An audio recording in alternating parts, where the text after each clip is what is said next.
আজকে কি কি রান্না করলাম এবং কোথায় কোথায় ঘুরতে গেলাম সেটা আপনাদের সাথে শেয়ার করবো। সো আসসালামু আলাইকুম, hello everyone, welcome to my page. আশা করি সবাই ভালো আছেন, সুস্থ আছেন। আলহামদুলিল্লাহ আমিও অনেক অনেক ভালো আছি। আজকে আমি গরুর সাদা মাংস রান্না করবো। সাদা মাংসটা রান্না করার জন্য সর্বপ্রথম আমি গুঁড়া দুধ একটা গ্লাসের ভিতরে গুলিয়ে নেব, কারণ যেহেতু আমার বাসায় লিকুইড দুধটা নাই তাই আমি গুঁড়া দুধটা দিয়ে আজকে রান্না করবো। গুঁড়া দুধটা গুলিয়ে এক সাইডে রেখে এখন আমি আগে থেকে ধুয়ে রাখা মাংসটা একটা কড়াইয়ের মধ্যে ঢেলে নিয়েছি। মাংসের পিসগুলো আমি বেশ বড় বড় করে নিয়েছি, কারণ এই সাদা মাংসটা রান্না করলে মাংসের পিসগুলো একটু বড় বড় করে দিলেই খেতে বেশ ভালো লাগে। এখন মাংসের ভিতরে আমি সকল মশলাগুলো দিয়ে দেবো। আজকে যে সকল মশলাগুলো দিয়ে মাংসটা রান্না করবো সেটা হলো স্টার মশলা, সাদা এলাচ, কালো এলাচ, দারুচিনি, তেজপাতা, লবঙ্গ, সাদা গোলমরিচ এবং স্বাদ মতো লবণ, আদা রসুন বাটা, কাঁচামরিচ বাটা, জিরা বাটা, ধনিয়ার গুঁড়ো, পেঁয়াজ বাটা ও সরিষার তেল দিয়ে মাংসটাকে খুব ভালো করে ম্যারিনেট করে নেব। এই মাংসটা রান্নায় কোনো প্রকার হলুদের গুঁড়ো বা মরিচের গুঁড়ো ব্যবহার করা হবে না। এই মাংসটা সম্পূর্ণই রান্না হবে দুধ দিয়ে, তাই আমি দুধটা আগে থেকে গুলিয়ে রেখেছিলাম। মাংসটা ম্যারিনেট করা হয়ে গেছে, এখন আগে থেকে গুলিয়ে রাখা দুধটা দিয়ে খুব ভালো করে নেড়েচেড়ে ঢাকনা দিয়ে মাংসটা বেশ কিছুক্ষণ কষিয়ে নেবো। কষিয়ে নেওয়ার পরে আমি কিছুক্ষণ পর ঢাকনা উঠিয়ে আবারও মাংসটা নেড়ে দেবো। ঢাকনাটা উঠিয়ে নিয়েছি, দেখুন মাংস থেকে আমি যে পরিমাণ দুধ দিয়েছিলাম তার সাথে আরো অনেকটাই পানি বের হয়েছে। আজকে এই মাংসটাতে আর কোনো ঝোল দেবো না। মাংসটা খুব ভালো করে নেড়ে ঢাকনা দিয়ে আরো কিছুক্ষণ রান্না করে নেবো। কিছুক্ষণ পর ঢাকনা উঠিয়ে নিয়েছি, মাংসটা রান্না হয়ে গেছে। এখন খুব ভালো করে নেড়ে দিয়েছি। এখন এর উপরে একটু বেরেস্তা ছিটিয়ে দিচ্ছি। দেখুন মাংসটা দেখতে কতটা অসাধারণ হয়েছে।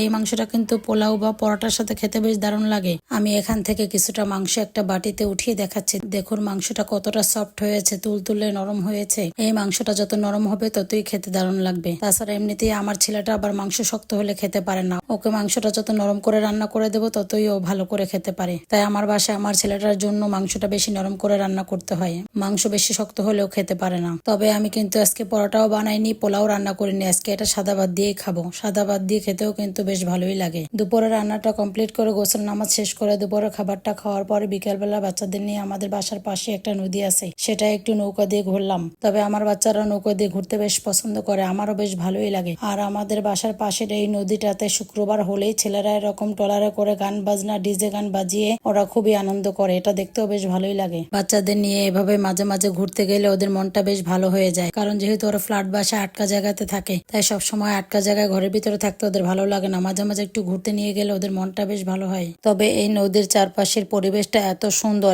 এখানে ঘুরতে আসলে যে কারো মনই খুব ভালো হয়ে যায়। মনটা যতই খারাপ থাকুক না কেন এখানে ঘুরতে আসলে অবশ্যই মনটা ভালো হয়ে যায়। এরকম একটা খোলামেলা ও এত সুন্দর পরিবেশে ঘুরতে আসলে অবশ্যই যে কারোর মনটাই ভালো হয়ে যাবে। আপনাদের সাথে কথা বলতে বলতে রান্না, খাওয়া ও ঘোরা সকল কিছু শেয়ার করে আজকের ভিডিওটি এখানে শেষ করলাম। আজকের ভিডিওটি যদি ভালো লাগে তাহলে অবশ্যই লাইক, কমেন্ট, শেয়ার করে পাশে থাকবেন। আসসালামু আলাইকুম, আল্লাহ হাফেজ। আশা করি সবাই ভালো থাকবেন, সুস্থ থাকবেন এবং আমার জন্য দোয়া করবেন।